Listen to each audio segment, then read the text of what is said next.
시청자 여러분 안녕하십니까.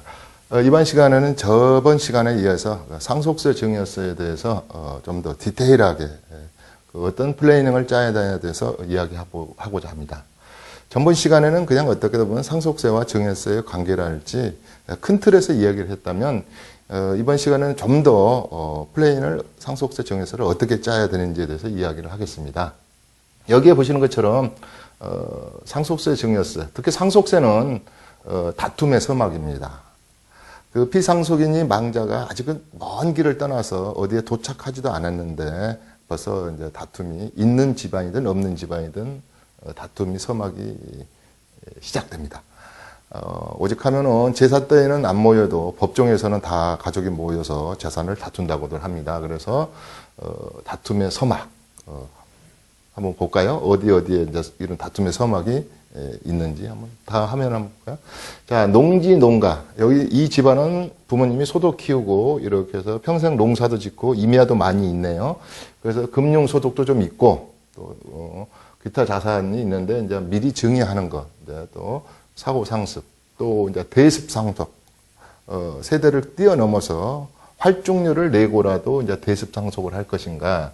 그래서 이제 고향 부모님에 대한 그래서 또 이제 고령하지 않습니까? 그래서 자산에 대한 상속 얘기가 많이 나온 것 같습니다. 요 대습 상속 얘기하니까 요새 웃음의소리로 저 북쪽의 김일성, 김정일, 김정은 정권들은 그렇게 세대를 띄워서 김정은까지 상속이 이루어졌는데도 세금을 한 푼도 안 냈답니다. 그러면 다음에 통일이 되고 나서는 이 세금을 다 어떻게 낼지 이런 웃음의 소리도 합니다. 그래서 일단은 시골에 농지나 농가를 가지고 계시다 분의 부모님이 이제 상속할 때 이런 거에 대해서 좀 알아보도록 하죠. 다음 한번 볼까요? 이제 서울에 이제 도시로 이제 이주한 도시인의 이제 주택을 상속한다든지 또 요새는 이제 해외 부동산 가지고 있는 분들도 꽤 있죠. 또 자산 이런 거랄지 또 가업 상속 그래가지고 중소기업을 운영하시다가 상속할 때 이런 건데 그런 기타 자산들이 꽤 있죠. 뭐 우리가 부동산 자산만 상속되는 게 아니고 또 증여되는 게 아니기 때문에 그래서 도시인의 이제 주택 상속 이렇게 한번 구별해 볼까요? 세 번째는요. 이걸 국세청에서 보는 시각하고 납세자의 시각이 틀립니다. 그래서 이번에 지금 국세청장은 그 이만수 국세청장이지 않습니까? 임한수. 그대가 국세를 안 내면은 모든 것을 환수하겠습니다. 그래서 임한수 씨입니다. 임시로 환수하는 게 아니라 영구히 환수하는 겁니다. 그래서 이만수 국세청장이 2013년도인가 취임하고부터요 좋은 일을 많이 한 18조 넘게 거뒀고요. 그 엔티스라는 차세대 국세 행정 시스템도 만들고 그랬죠. 그래서 요새 세금이 잘 걷히는 게 아니라 잘 걷고 있는 겁니다. 그래서 납세자 시각과 국세청 시각은 틀릴 수가 있습니다. 그래서 세금에 대한 오해와 진실이 있죠.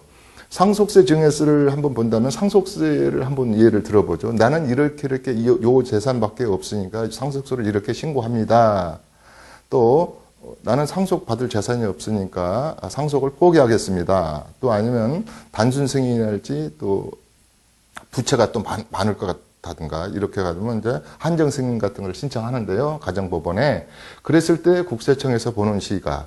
우리가 흔히 이제 부가가치세나 법인세나 이런 종합소득세는 내가 이제 고지서를 신고하고 국세청에 보기에 적게 나왔다면 추가로 더 내세요 이건데 이 시각은 틀립니다. 저는 상속세가 제 생각하기는 한 3억이라고 생각합니다 하고 이제 신고를 하면 국세청에서는 지방국세청장일지 이제 관계되는 공무원들이 모여서 이게 정말 많은지 다른 데 어떤 누락된 게 없는지 또 다른 데 숨겨 놓은 것이 없는지 또 예컨대 사망일로부터 1년 이내에 2억 또 2년 이내에 뭐 5억 정도가 전세 보증금 음모 아파트 하나 해가지고 보증금이 어디로 가버렸다든지 이런 것을 이제 사후에 이렇게 철저히 관리하는 제도로 되어 있습니다. 다음 장면을 한번 볼까요? 대한민국 부동산. 네, 뭐 여러 가지 이제 금융 자산도 있고 여러 가지 기타 자산이 있지 않습니까? 특허권을 물려줄 수도 있고 여러 가지가 있는데 이제 우리가 베이버 부모가 약 한 712만 명 정도 되는데요. 우리가 부동산 자산이 거의 뭐 75%에서 80% 가지고 있기 때문에 제가 이야기하고자 하는 것은 부동산 자산에 대한 상속세 증여세의 세판 짜기를 좀 이야기하고자 합니다. 여기 좀 재밌는 말이 나왔네요. 리타이어먼트 네드존. 이것은 뭐냐면 이제 우리가 흔히 말해서 은퇴하기 전에 한 10년, 그 다음에 은퇴 후 5년, 한 15년 기간을 미국의 어느 그 보험회사가 연구를 해보니까 가장 그 위험한 구간이 뭐냐 그랬더니 아다시피 내가 현직에 있을 때의 그 소득 수준보다 내가 지출이 더 많아지는 구간이에요. 그렇기 때문에 이런 기간 안에 재테크 전략, 그러니까 세금 플래닝을 잘 짜야 된다. 이렇게 말할 수 있습니다. 양도, 보유, 그 다음에 취득, 그 부동산 플래닝인데요. 이건 다음에 이제 또 제가 오늘 이제 3번만 이렇게 한 30년 넘게 강의하다 보니까 다음 시간에 이런 부분들은 좀 더 자세히 해드리고 오늘은 이제 시간이 없으니까 칠판으로 옮겨서 그 다음에 이제 그러면 어떻게 좀 주제별로 어떻게 보면은 그 개인별 맞춤별로 뭘 좀 주의하고 케어풀 해야 되는지를 한번 이야기하도록 하겠습니다. 네, 대한민국 부동산 새반짝입니다. 새반짝이 많이 들으셨죠? 요새 정치권도 새반짝이. 내가 뭐 여러 가지 이제 양도세랄지 뭐 여러 가지 세금에 관한 전략 전술에 대해서 그 부동산에 대해서 할 때는 진짜 부동산 부자를 이렇게 동사를 하고 있는데요. 증여세, 상속세는 그것도 좀 있는 분들이 증여한다든가 또 상속세를 내지 않겠어요? 그래서 그 강부자 부자를 꼭 씁니다. 또 부자가 되란 뜻에서.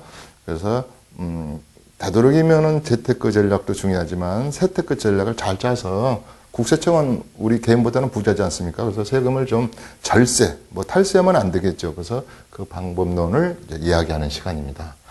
전번 시간보다는 이제 이번 시간에는 좀 디테일하게. 그러면 우리가 이제 특히 이제 부동산 자산에 대해서 부동산 자산도 종류가 여러 가지죠. 이제 부동산 자산의 종류 중에서도 종류별로 어떤 것은 증여하는 게 좋고 어떤 것은 사후에 상속하는 게 좋고 뭐 이런 얘기를 많이 합니다. 요즘 많이 하는 건 증여지 않습니까? 증여. 제가 우리 강남구 분들은 전체 거래량이 그 부동산 거래량이 10개 발생했다. 그러면 1개 정도는 증여로 발생한 거래다. 이제 이렇게 할 정도로 요새는 증여를 많이 하는데 아파트 가격이랄지 특히 이제 우리가 한국감정원 가격이랄지 그 다음에 이제 국세청 또 연단은 국민은행의 그 시세 감정이 이제 정확히 나와 있는 것은 어차피 상속세 증여세가 대원칙은 그 실거래가에 준해서 이제 상속세 증여세를 내야 되기 때문에 부동산 가격이 좀 낮을 때 증여를 미리 하면 증여세가 당연히 적겠죠. 그 다음에 이제 또 우리가 특히 이제 토지라 할지 농지 이런 것은 상속으로 하는 게 좀 유리하다.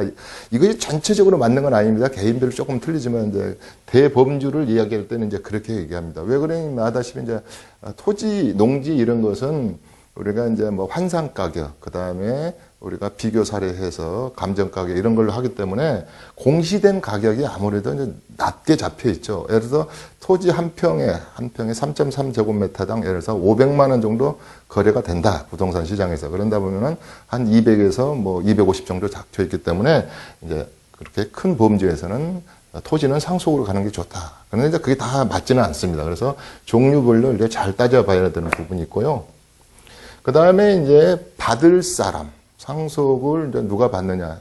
아다시피 우리가 반계 혈족, 손주의 피가 섞인 사람들은 다 받을 수가 있죠. 반계 혈족에 뭐 사촌까지 받는다.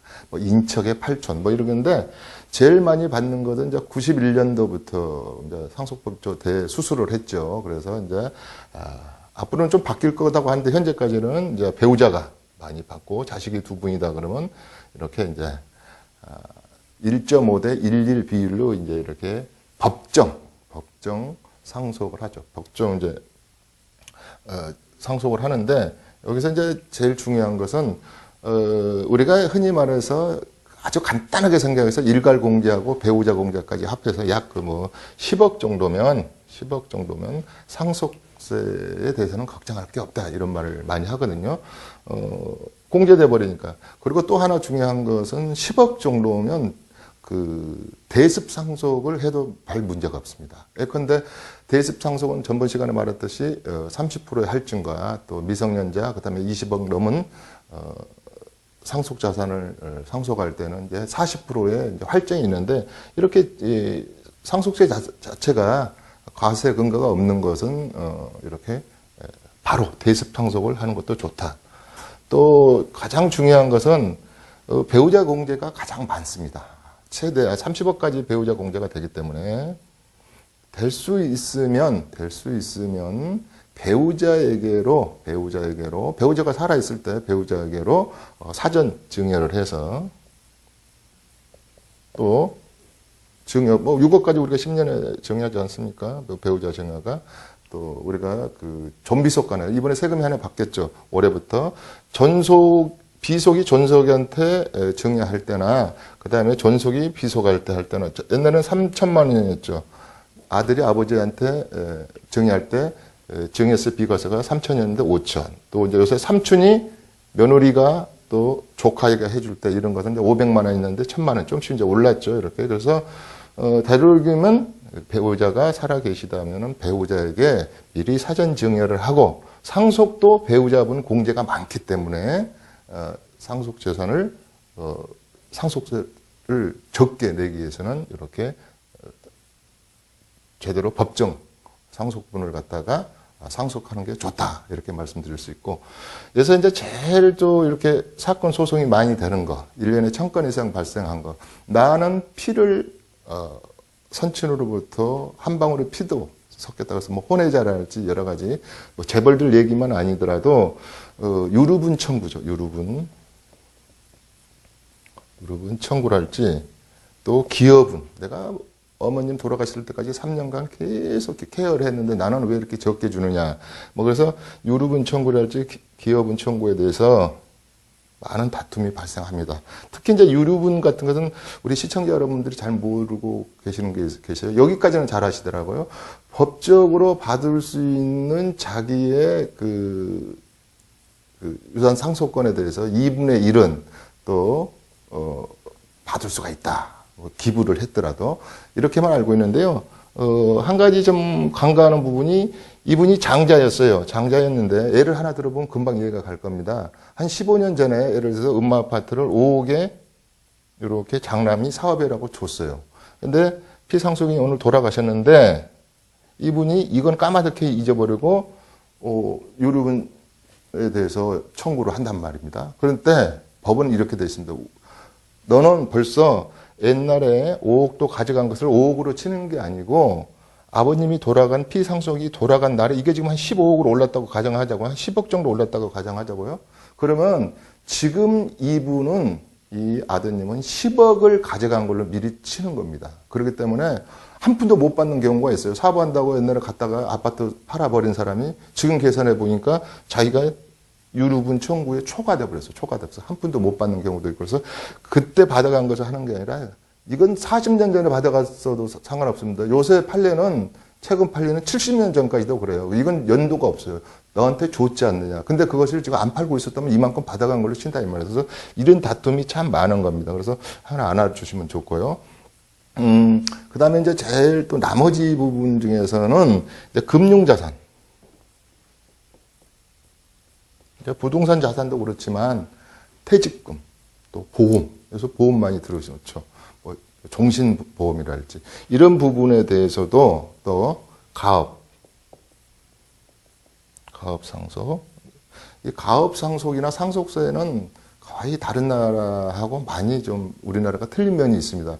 과거에 좀 미국 같은 경우는 부시 대통령 때 상속세를 없애자 그랬더니 워린 버핏이랄지 또 뭡니까 우리 미국의 10대 부자들은 무슨 소리냐 상속세를 우리 많이 내고 있으니까 상속세를 없애지 말아야 된다.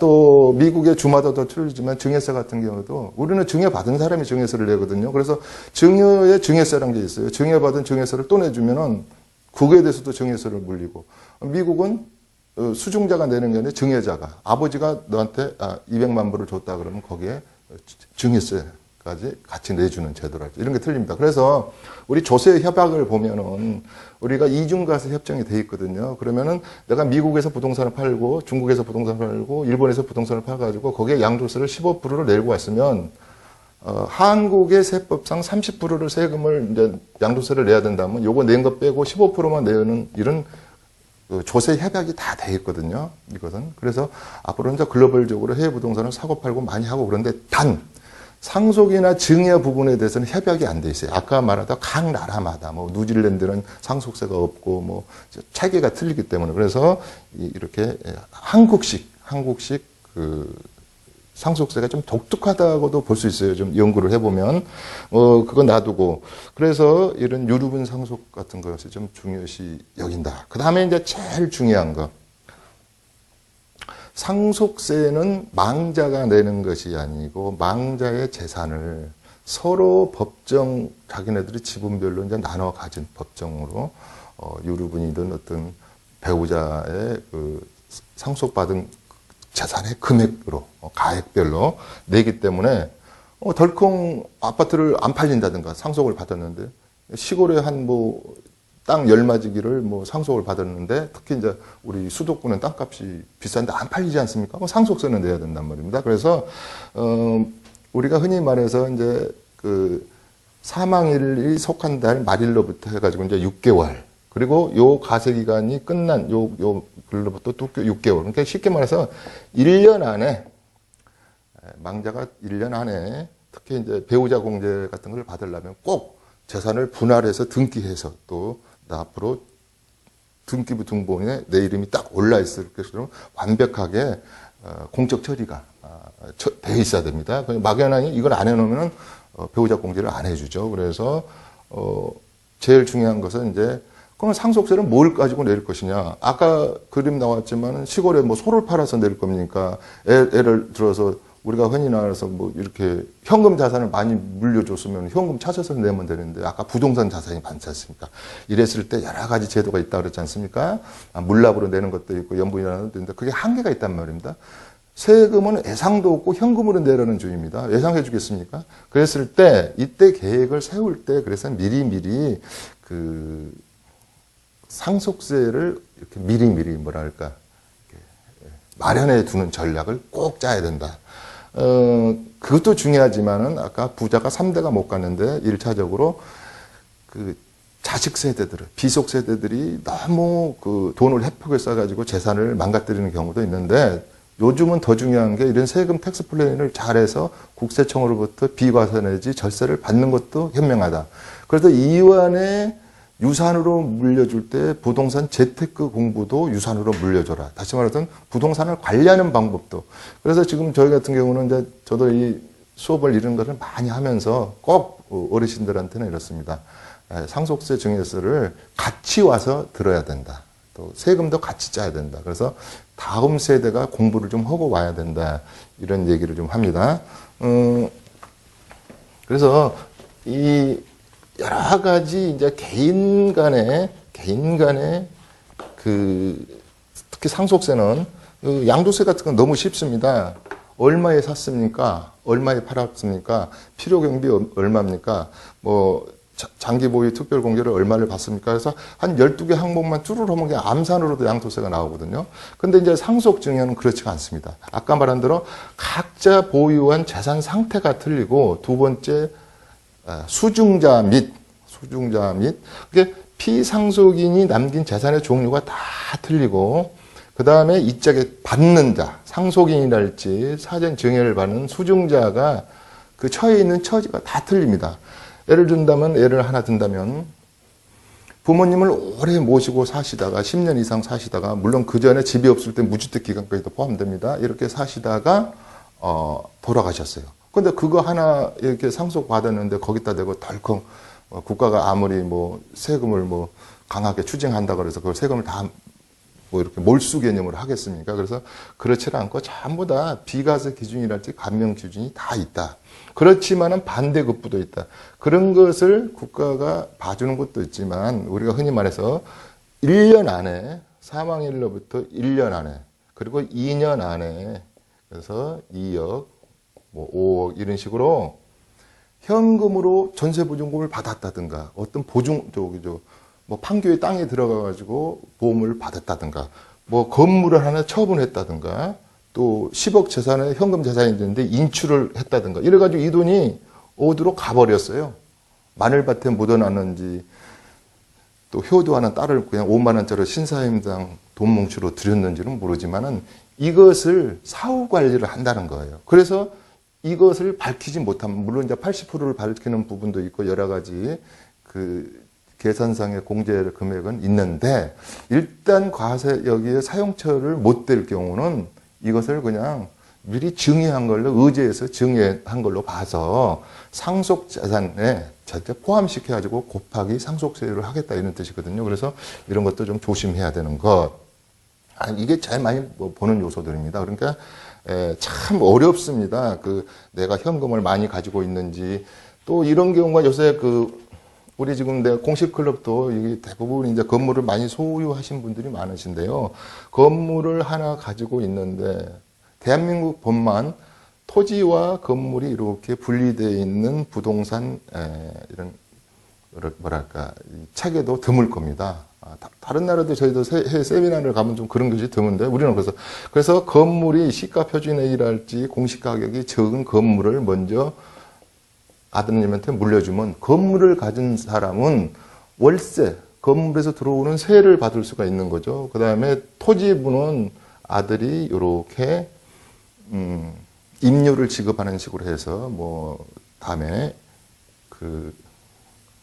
천천히 취득하는 방법으로 해서 이렇게 이원화시켜서 이렇게 상속세를 줄여나가는 방법.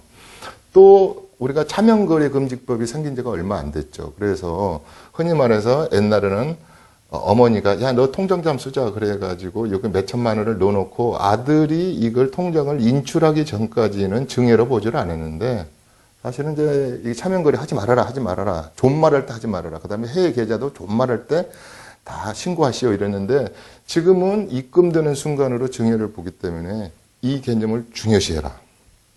또 좀비속 간의 매매도 이루어질 수 있고, 세법에서는 좀비속 간의 매매를 정확히 증명하기 전에는, 서로 에비던스를 제시하기 전에는 인정하지 않는 거 있죠. 그러나 내가 아들한테 돈 꿔줄 수 있어요. 너가 다음에 아무리 너 캥거루족인데, 요새 또 연호족이라고 있어요. 결혼했다가 돌아오는 사람을 연호족이라고 그래요. 그래서 돈을 꿔줄 수도 있어요.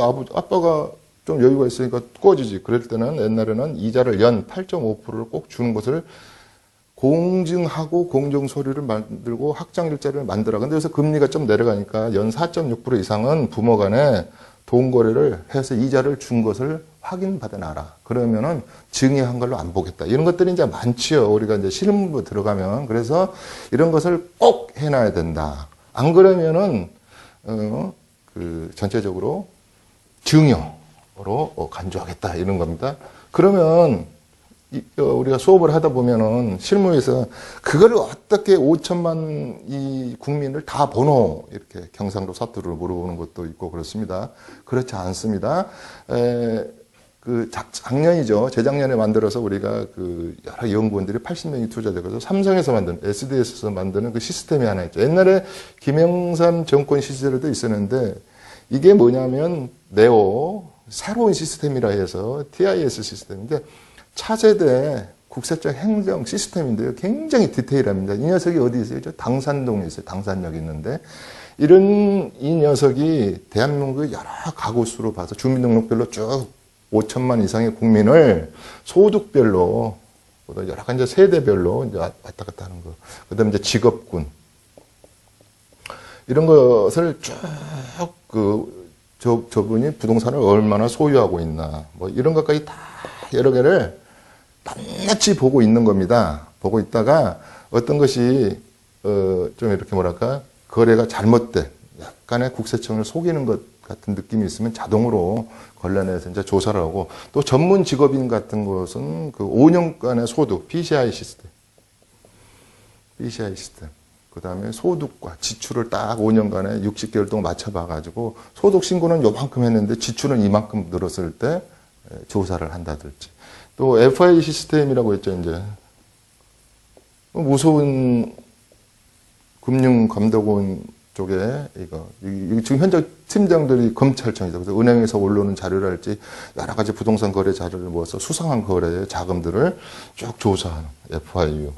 무서운, 옛날에는 남산에 무슨 안기부가 무섭고 그런데 이런 국세청, 이 국세청이 이렇게 무서운 세상입니다. 그래서 몇 개, 시간상 이런 몇 개만 예를 들어줬는데요. 이렇게 요새는 그 공무원이 무서운 게 아니고요. 알파고, 그러니까 TIS 시스템, 우리가 뭐 전산에서 잡히는 거니까 누가 뭐 봐주고 할 것도 없고 잘못된 그 어떤 세금 상식을 가지고 있어서는 안 되겠습니다. 그래서 오늘은 간략하게 그 시간이 한 20분밖에 안 됐기 때문에 요랬는데요.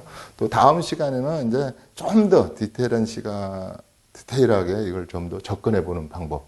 그러니까 저희가 이제 이런 수업이나 상담을 받아보면요, 일단은 그 부동산을 가지고 있는 상태, 종류, 그 다음에 받을 사람, 그 다음에 금액, 그 다음에 여러 가지 컨디션들을 딱 종합해가지고, 그렇게 맞춤식으로 상속세 증여세 플랜을 짜 나가야 된다. 이렇게 말할 수 있습니다. 개인적으로 이렇게 좀 뭐라 그럴까요?